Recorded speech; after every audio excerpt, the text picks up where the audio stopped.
Ohne einen Tennisball, without a tennis ball. Here are 5 accusative prepositions in German that you will need to know for this story. Durch, für, gegen, ohne, and the phrase, es geht nicht.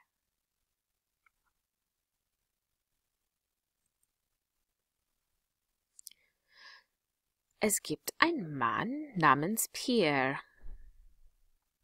Er heißt Pierre. Er spielt Tennis für Frankreich. Er spricht Französisch.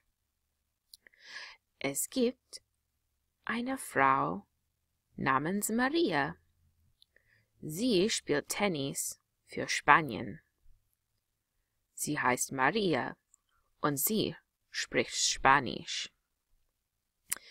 Pierre und Maria haben ein großes Problem.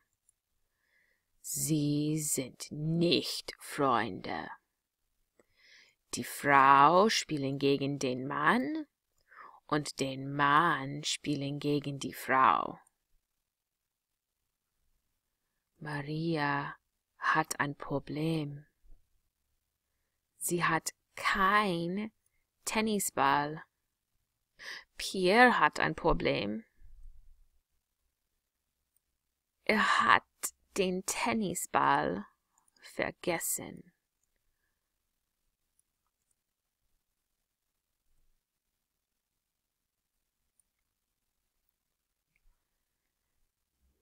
Pierre sagt, wir müssen ohne einen Tennisball spielen. Nein, Maria sagt, ohne den Ball geht es nicht. Wir müssen einen Tennisball finden. Wo ist der Tennisball? Sie gehen um die Ecke.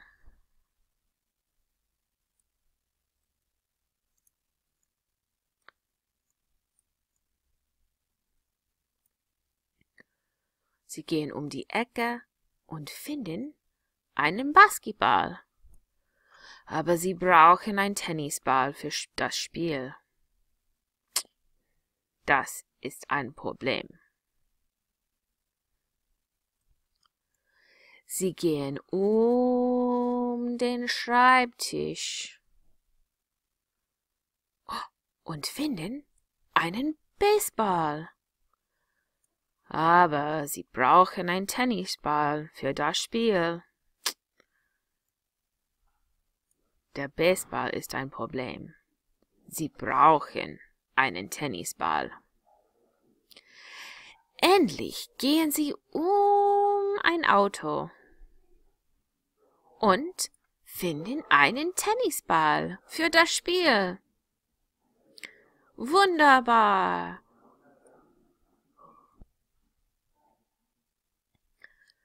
Sie haben den Tennisball. Pierre spielt gegen Maria.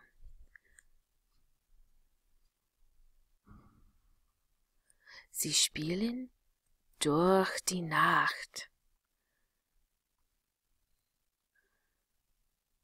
Es ist kalt und windig. Am Morgen kommt die Sonne. Es ist warm und sonnig. Ach nein, die Sonne scheint und Pierre sieht nicht gut.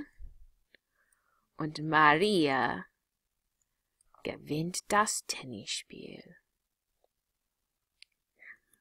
Das Ende.